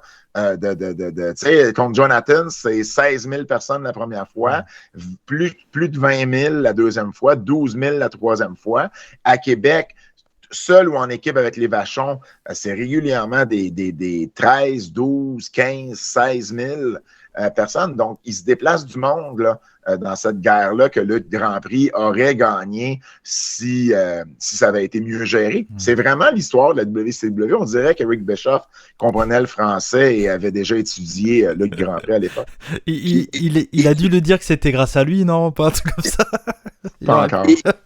Mais soulignons aussi, Pat nomme tous ces chiffres-là, ce sont des chiffres qui, aujourd'hui, rendraient très heureux la majorité des promotions de lutte. Oui. La foule-là, sur une base régulière. Là. Ouais. On parle de 5 000, 6 000, 2 000, 3 000 pour des événements qui ne sont pas premium. Et on va atteindre ces chiffres-là uniquement lors des premiums. Ouais. Donc, c'est quand même important là, comme pouvoir d'attraction là, de ces gaillards-là. Et André est en tête de liste de ces gens-là. Pour juste repasser vite fait du côté du Japon que j'aime tant, nous actuellement, quand on fait notre podcast pour Romania qui parle d'actualité du Puroresu, Pat, je ne sais pas si tu t'en souvenais que j'en avais un, mais voilà, je te le rappelle. Et ben quand on parle, des fois on dit bon, on est en période Covid et tout ça, mais des fois on dit c'est incroyable, New Japan a fait 3000 personnes, c'est exceptionnel. Alors qu'avant ils en faisaient je sais pas combien. Enfin voilà, bon, actuellement on est en pleine période Covid, mais c'est vrai que même avant ils faisaient moins, même si avant la pandémie, New Japan était quand même plutôt en bonne forme. 7000 personnes au Tokyo Dome, je trouve ça triste. 12 000 la première et 7000 la deuxième, ouais, c'est ça. Ouais, je comprends que c'est en temps de pandémie, là, mais c'est ça, tu sais, et oui, New Japan en temps normal, c'est Wrestle Kingdom, ce sont les deux seuls autres événements qui rivalisent avec les gros événements de la WWE en termes de capacité, en termes de nombre de spectateurs. Peut-être Triple Mania avec la AAA, peut-être? Ouais, mais Triple Mania va souvent faire autour des 16, 17 000, peut-être 20 au maximum dans les dernières années, mais New Japan, pré-pandémie, on parlait quand même de 40 000, là. On est loin, on est quasiment le double là, de Triple Mania. Et à ce moment-là, seul WrestleMania battait Wrestle Kingdom, sauf que, évidemment, la WWE a décidé d'étirer ça un peu. On a le Royal Rumble maintenant, puis bon, cette année en plus, il y a beaucoup plus d'événements, des PLE dans des stades. Donc... Je crois que je vais aller appeler comme ça le podcast, en fait. Ça sera pas André le Géant. Ça sera un podcast PLE. Ouais. Pour revenir sur André le Géant, donc après tout ça, après cette grande rivalité dans les années 70, début 70, contre Don Léo Jonathan, tout ça ouvre les portes des États-Unis à André, et plus précisément de la WWF, de Vince McMahon Senior. Et est-ce que c'est à partir qu'il a eu qu'il est rentré aux États-Unis que son style de catch a terriblement, enfin pas terriblement, mais qui a changé? C'est ce que tu nous disais tout à l'heure, où Vince McMahon Senior lui avait dit de pas prendre des body slam par tout le monde, etc. Son style de catch a changé quand il est allé aux États-Unis? Bertrand? Ben, on va effectivement. Le style du géant va tranquillement, là, tout ce qu'on appelle la lutte plus standard ou plus ordinaire va tranquillement s'éliminer. Mais c'est un changement qui est déjà débuté du côté de Grand Prix. Paul Vachon Paul Vachon nous dit je savais comment il l'avait entraîné, là, comme toutes les autres. Puis bon, il voyait eux autres tout de suite le concept de l'attraction puis de lutter en géant, là, la fameuse phrase là, qui est utilisée à toutes les sauces, fait tous les géants d'aujourd'hui. Là. Mais le fait qu'André avait une base puis une compréhension du catch, je pense que ça a fait une grosse différence dans la façon quand une fois là, que ce style-là puis cette présentation-là, c'est beaucoup précisé. On va avoir un géant là, qui, psychologiquement, dans sa façon de travailler, est vraiment bon. Là. Moi, ce que j'aime particulièrement de ces événements-là, là, dans les années 80, c'est la réaction de la foule. C'est des fois sur des choses très, très simples. Je me souviens, là, étrangler Macho Man avec 2 mains, avec le faciès, puis tout, puis t'entends la foule, puis c'est pas quelqu'un qui pèse sur un piton backstage comme aujourd'hui pour avoir le bon bruit de foule durant le gros plan. C'est vraiment la foule qui réagit derrière. On voit les gens se lever de leur siège, et c'est beaucoup là que la différence se trouve. On va vraiment avoir une performance qui vient chercher une corde dans les spectateurs. Puis c'est toujours ça le catch, hein? C'est un théâtre interactif où on va faire participer dans une gamme d'émotions des spectateurs qui sont venus voir là, cet affrontement-là entre le bien et le mal, ou peu importe comment on veut le dire. Donc, oui, on en a parlé en début, c'est là aussi, en ayant un territoire si vaste et des connexions partout pour pouvoir envoyer André sur la route, on va en faire une attraction qui n'a pas été vue depuis, qui n'avait probablement pas été vue jusqu'à ce jour, quelqu'un d'aussi talentueux, dans un système aussi bien rodé des territoires. Et André, à chacune, moi je me souviens quand j'étais ici au Québec, avec Varoussac, qui allait donner le lutte international, qui était propriété du géant au début, quand on annonçait le retour du géant ferré, c'était quelque chose. Là. Il y avait des émeutes. Fallait pas manquer ça. Fallait pas manquer ça. Fallait être là. Parce que le shérif arrivait en ville.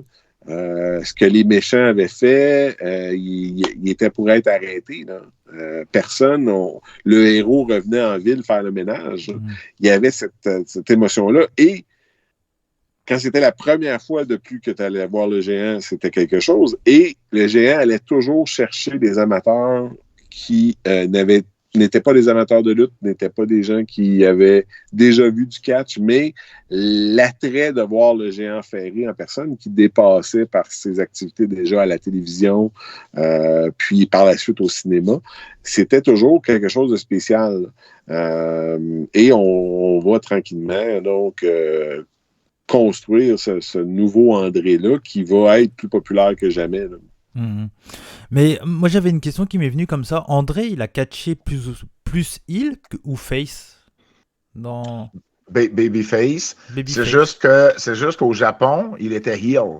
D'accord. Au Japon, à partir du moment qu'il est arrivé là en 70, il est un heel et va demeurer un heel jusqu'à quelque part dans les années 80, fin 80, probablement, ou deuxième moitié des années 80, où là, il est tout simplement considéré comme une légende. Et comme bien des légendes qui ont été heel une partie de leur carrière, ben on les vénère et on les aime parce que ils ont tellement été dans le portrait pendant des années que là, ça devient juste des vedettes. Et une vedette, tu vas l'applaudir. Mais c'est d'ailleurs pour ça qu'en 87, lorsque le géant devient heel, ici en Amérique, le géant sait exactement quoi faire pour être un heel. C'était nouveau pour l'Amérique du Nord, mais c'était quelque chose qui n'était pas nouveau pour le géant. Il savait exactement comment agir, quelle psychologie amener, quelle faciès faire, quelle tactique faire. Et là, j'en parle, et je voyais Bertrand qui avait l'air un peu... qui doutait un peu de ma réponse quand j'ai dit babyface, parce que, à force d'en parler, je me demande si ça n'a pas été plus moitié-moitié à la fin de sa carrière. Peut-être, mais c'est parce qu'il y a un bloc de 4 ans où il est le heel de 4 ans. Ouais. Derniers 4 ans à la WWE où il est principalement le heel, et c'est la période de temps où il y a le plus de yeux sur le catch. Le 33 millions de spectateurs qu'on parle l'ont connu comme un heel. C'est un peu le concept de Coco Beware que tout le monde se souvient parce qu'il était à l'époque où il y avait plein d'yeux sur le produit et tout le monde se souvient de Coco Beware parce qu'ils l'ont tous vu, puis il y avait le perroquet, etc. Donc tout le monde se souvient de ce 4 ans-là parce que c'est là qu'il y a eu le plus de fans. Mais si on prend avant 87, la carrière du géant en babyface, on se calcule en dizaines d'années, et il est principalement babyface en Amérique du Nord. Par contre, en même temps, il est, comme tout bon gaijin au Japon, plus principalement protagoniste. Et en Amérique du Nord, il est tellement populaire que, je veux dire, à ce moment-là, à quelque part dans les années 70, le géant a fait une fois le livre des records Guinness. Pas à cause de sa grandeur ou de son gabarit, mais parce que c'était le lutteur qui gagnait le mieux sa vie avec le catch. À ce moment-là, on parle d'environ, je ne me trompe pas, c'était 500 000 l'année où on en parle, qui était beaucoup d'argent à l'époque.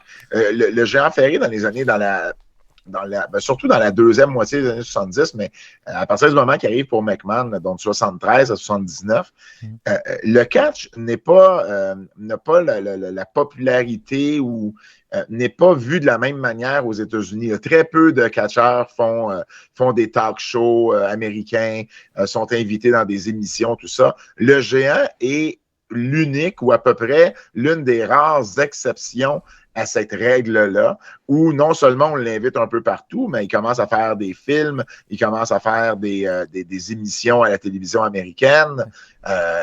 Et là, je parle même pas ici de ce qu'il a fait au Québec ou à Montréal. Je voulais parler un peu de ça, Pat, excuse-moi, je te coupe, mais je voulais juste... comme quoi, tu es vraiment professionnel, hein, je te le dis. Hein. Mais je lis dans tes pensées. Ouais, je pense. Mais je voulais arriver, avant qu'on parle vite fait de New Japan, Antonio Inoki, tout ça, je laisserai Bertrand en parler. mais je voulais parler du André hors catch un peu parce qu'il a fait des films. On a voulu, je crois, il y a une histoire, si je dis pas de bêtises, j'espère ne pas dire de bêtises. On a voulu lui faire du foot américain aussi, non? Il y a pas une histoire comme ça? C'est du foot canadien, en fait. Ah, du foot canadien, du foot américain, il y a les pas deux, du soccer, effectivement. Hein. Non, c'est pas du soccer, c'était le vrai football, là. Il y en a juste un, là. Je suis d'accord, je suis fan de foot US, donc il n'y a pas de souci là-dessus. Non, je fais des blagues. Mais oui, non, c'est ça. En fait, ce qui est un peu drôle, c'est que André avait joué au foot, votre foot, à vous, lorsqu'il était plus jeune à l'école. Il était gardien. Parce que quand il a commencé à grandir, il y avait des mains un petit peu plus grandes et tout ça, et on s'en servait comme gardien de but. Mais le sport et André, ça faisait deux. Mais oui, c'était un stunt publicitaire. On a voulu en faire une publicité avec l'équipe de Washington de la NFL. Cela dit, le géant, ben oui, son premier film, d'ailleurs, il l'a fait en France. Judoka. Oh, là, j'ai un blanc. Casse-tête chinois pour le judoka. Casse-tête chinois pour un judoka. On se demande pourquoi j'ai oublié le titre. Et une anecdote qui est drôle là-dedans, c'est que le géant, tout comme dans notre livre, Cody, il meurt là-dedans. Et sa mère refuse de voir le film parce que son fils meurt dans le film. J'ai toujours trouvé ça un peu cocasse. Ouais. Et puis, mais évidemment, il arrive aux États-Unis et là, tranquillement, dans les premières années, Hollywood finit par appeler et commence à avoir des rôles. Évidemment, son plus grand rôle, ça a été dans La Princesse Bouton d'Or, Et là, je vais laisser Bertrand en parler parce que si j'en parle à sa place, Bertrand ne me parlera plus, mais c'est l'expert de la princesse Bouton d'Or. Donc, La princesse Bouton d'Or est considérée comme son plus grand rôle, là, puis sa meilleure performance d'ailleurs. Là, c'est celle d'ailleurs où il va consacrer le plus de temps là, en préparation, puis et qui va charmer les critiques d'ailleurs avec sa façon de présenter tout. On peut penser qu'André aujourd'hui aurait eu beaucoup plus de facilité à traverser vers le cinéma ou la télévision. Il y avait eu quand même quelques rôles à la télé, dont le plus célèbre étant avec L'Homme de 6 millions de dollars dans le rôle du Bigfoot. Je crois qu'en France, là, on avait fait la transformation du 6 millions en francs. Là, je sais plus, je pense que ça faisait quand même beaucoup, là, mais bon. Il était quand même connu à cette époque-là en France, plus comme étant le Français qui jouait Bigfoot que comme un catcheur à l'époque du début des années 80, ce qui était pas rien. Mais bon, Princesse Bouton d'Or, c'est un rôle merveilleux pour lui. C'est un personnage dans son livre qui est très, très proche d'un peu de la vie d'André. Donc, pour lui, là, c'est jouer cette émotion-là là, du géant qui vit dans un monde de gens normaux, puis dont on essaie de profiter de lui, puis d'en faire un méchant, puis de lui faire les basses besognes, puis de se servir de son état à son avantage. C'est quelque chose là, qui venait le rejoindre à plein de niveaux. Et c'est de loin son plus grand rôle et quelque chose là, qui est un rôle immortel parce que La Princesse Bouton d'Or est devenue en soi-même un film culte classique, conte pour enfants, / un peu camp. Les gens aiment se déguiser pour aller voir des représentations en salle du film. Il y a eu tout un tollé de protestations il n'y a pas encore si longtemps en lien avec un potentiel remake du film en disant non, on ne peut pas toucher à ça. C'est comme une vache sacrée du cinéma. Donc, c'est un endroit où André va survivre à tout jamais. Moi, j'ai quelqu'un à mon travail à qui je parlais de mon livre puis qui me disait « Ah oui, le géant dans Princesse Bouton d'Or, c'était un lutteur, c'était un catcheur. » Pour elle, c'était juste le personnage de physique Et elle ne se doutait pas là, qu'il y avait des origines dans le monde du catch. Là. Donc, c'est un peu comme... j'ai déjà fait un exposé oral dans la classe d'un de mes enfants. Là, et là, je parlais de mes livres, puis de la lutte, etc. Puis, on parlait du rock et les enfants restaient surpris de savoir que Dwayne Johnson avait d'abord été un lutteur avant de devenir un acteur. C'est un peu le même concept avec La Princesse Bouton d'Or qui s'applique à André. Donc, c'est un autre endroit où André va demeurer immortel. J'ai toujours dit, Cody, que parce que le géant a vraiment adoré travailler sur ce plateau-là.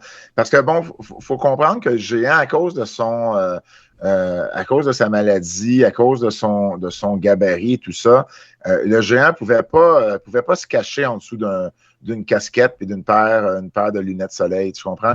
Le géant n'avait jamais de vie privée vraiment et il n'y avait rien d'adapté à lui. Donc souvent, tu sais, on dit souvent que le géant buvait énormément. Bien souvent, c'est parce qu'une chambre d'hôtel n'était tellement pas adaptée à sa réalité à lui que la seule place où il se sentait un peu plus libre, c'était au bar, parce que bon, à l'époque, tous les hôtels ou les motels avaient des bars. Et bon, il allait au bar de l'hôtel, puis il fermait le bar, ni plus ni moins, parce qu'il voulait passer le moins de temps possible dans la petitesse de la chambre d'hôtel qu'il avait. Le géant entrait dans une douche. C'était pas nécessairement évident. Là. Tu sais, je fais une parenthèse, mais bon, il y a une histoire bien connue qu'on voit dans le documentaire aussi avec Macho Man, où Macho Man se couvre d'huile pour bébé avant de sortir, parce que lui, ça fait partie de son personnage, tu sais, d'avoir l'air musclé, reluisant, bronzé, tout ça. Le géant, c'est pas qu'il veut faire son difficile, parce que le géant aimait pas ça. Quand Macho Man mettait de l'huile pour bébé puis qu'il avait à lutter contre, c'est pas qu'il veut faire son difficile. C'est que le géant, c'est compliqué, lui, se laver après. Rentrer dans une douche, c'est pas nécessairement dans toutes les douches dans lesquelles le géant pouvait entrer. Et là, en plus, il est couvert d'huile pour bébé, c'est pire, là. C'est pire que juste se doucher normalement. Ça, c'est des choses que les gens pensent pas. Puis le géant, c'est un homme de son époque. un homme de peu de mots jusqu'à une certaine mesure, qui n'exprimait pas ces choses-là comme peut-être qu'il aurait dû l'exprimer pour qu'un gars comme Randy Savage comprenne bien sa réalité. Pour revenir à ce qu'on parlait, j'ai toujours dit que le géant avait trouvé sur le plateau de la princesse Bouton d'Or l'équivalent de ce qui du sentiment qu'il avait dans un vestiaire de lutte. Le vestiaire de lutte, pour lui, c'était un sanctuaire pour lui. C'était l'endroit où il n'était plus le géant ferré ou Andre the Giant, il était André Roussimoff. Il avait ses amis, il jouait aux cartes, il buvait, il avait du plaisir. Il n'y avait pas personne qui le pointait du doigt, qui le regardait bizarrement, qui avait peur de lui. Les enfants, des fois, avaient peur de lui. Il était un parmi tant d'autres. Et sur le plateau de la princesse Bouton d'Or, on s'est assuré au niveau de la production de le faire sentir de la même manière et ça a fonctionné. Et le géant a adoré son expérience au point que moi, j'ai comme l'impression, si ce film-là est arrivé 10 ans auparavant, le géant aurait eu peut-être une carrière hollywoodienne plus importante et peut-être même qu'il aurait quitté le catch plus rapidement parce qu'il y a eu de très bonnes critiques sur sa performance, sauf que sa santé commençait tellement à détériorer par 1987 que ça a été vraiment le dernier grand rôle qu'il a eu, mais 10 ans plus tôt, avec la performance qu'il a livrée et la santé qu'il avait à ce moment-là, bien, il aurait pu justement donner un 8-10 ans dans ce métier-là qu'il aimait faire. Et juste pour appuyer ce que Bertrand disait tantôt, l'homme de 6 millions de dollars, en anglais, c'était $6 Million Man. Au Québec, on a appelé ça l'homme de 6 millions. Et je ne sais pas pourquoi, Cody, mais en France, vous avez appelé ça l'homme qui valait 3 milliards. Ah, d'accord. On est parti de 6 millions à 3 milliards. Je ne sais pas sous quel indice d'imposition vous avez pris à l'époque, mais j'ai déjà... Rien. Comment? Le franc français valait rien. Ouais, c'est 3 milliards de francs, je sais pas. Alors que maintenant, c'est un peu l'inverse entre le dollar canadien et l'euro, hein, si je peux me permettre. Oui, mais il n'y a quand même pas cette différence-là. Là. C'est clair. Et donc, du coup, on va s'arrêter là pour cette première partie, parce qu'au début, on avait prévu une partie. Mais si on fait une partie, ça va durer, je pense, plus long que l'entrevue que j'avais fait avec Bertrand, qui avait duré 3 heures, que j'avais coupé en 3 parties. Donc là, on s'est dit, tout de suite, on va couper, on va faire... donc, on va s'arrêter là pour cette première partie. On est à peu près, grosso modo, à la moitié de la carrière de... Ouais, encore. De la moitié de la carrière de André le Géant. Donc, il reste une grosse deuxième partie. Et ça sera dans quelques mois ou quelques semaines. Où on va dire que si vous dépassez, allez, je sais pas, je dis au hasard, 100 likes, on fait la deuxième partie très rapidement. Et sinon, ça viendra après au fur et à mesure. Mais en tout cas, merci à vous les gars d'avoir participé à cette première partie. Et je suis très heureux du coup de me dire qu'on va se retrouver pour une deuxième partie pour continuer à parler de André le Géant. Donc merci à vous. On fait comme avec l'homme de 3 milliards de francs. Donc partie 1 à suivre. To be continued, comme il aime dire en anglais. Pour la suite des aventures du géant Jean Ferré. Ouais. Et Cody, pour tes auditeurs, si jamais cette première partie-là est suffisante pour les intéresser au géant, bien évidemment, on leur suggère de se procurer le livre qui est en vente via la librairie du Québec, qui est en vente, je crois, aussi sur Amazon.fr. Et puis, ceux qui lisent l'anglais, il y a évidemment aussi la version anglophone disponible sur Amazon également. Avec la nouvelle couverture. Avec la nouvelle couverture, on pourra même te raconter, tu vois, dans la deuxième partie, on pourra te raconter pourquoi on a une nouvelle couverture. Il y a une petite histoire derrière ça. Donc voilà. Puis si les gens veulent nous suivre également sur nos réseaux sociaux, là, Pat Laprade, Bertrand Hébert sur Facebook, Twitter et Instagram, où je sais que je suis un professionnel. Oui, et puis tu piques mon boulot, quoi, du coup. Est-ce que je viens aux antipodes de la lutte pour faire ton boulot, Pat? Non. non, tu vois, moi je prends pas de chance, je t'invite juste pas. Je sais pas si un jour tu veux parler du catch français, si un jour Tristan Archer vient à WWE, on sait jamais. Absolument, ça me fera plaisir. Pour le moment, on y est loin encore. Est-ce que comment il s'appelait, et là, c'est juste parce que j'ai un blanc, parce que Tom Laroufa. Tom Laroufa, exactement. Ouais. Est-ce qu'il catch encore en France? Il lutte, il catch en France, ouais encore Okay. pour plusieurs promotions et tout ça. Et il travaille toujours pour. Est-ce qu'il travaille encore? Je sais plus, mais je sais que par exemple Tristan Archer travaille pour Marc Mercier, qui est le fils de Guy Mercier, qui a repris la FFCP de l'époque. J'avais parlé à Marc. À Marc d'ailleurs pour mon livre, pour notre livre sur le géant, parce que je voulais avoir des précisions sur comment les choses se déroulaient à une certaine époque en France pour le catch. Et j'avais rencontré Tom à NXT lors d'une des fois j'y avais été. J'avais accompagné Kevin Owens là-bas à NXT.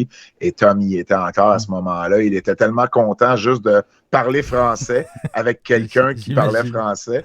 Et on a gardé contact par la suite à travers les réseaux sociaux. Juste avant que je te donne la parole, Bertrand, c'est peut-être le après André le Géant, même si c'est pas du tout la même carrière qu'il a eu chez WWE, mais ça a été un catcheur français un tout petit peu marquant chez NXT au tout début de NXT, Tom Laroufa, Sylvester Lefort.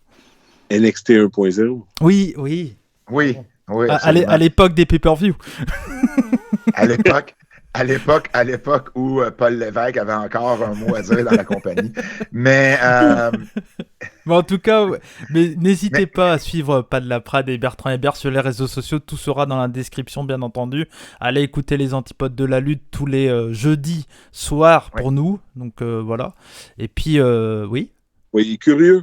Ah bah non, c'est pas encore là, Bertrand, c'est pas maintenant. Parce que je voulais savoir si Pat se souvenait de ma phrase de fin. Je crois que tu dis « soyez curieux ». Bah oui, mais voilà. Ah, yes. Bah oui.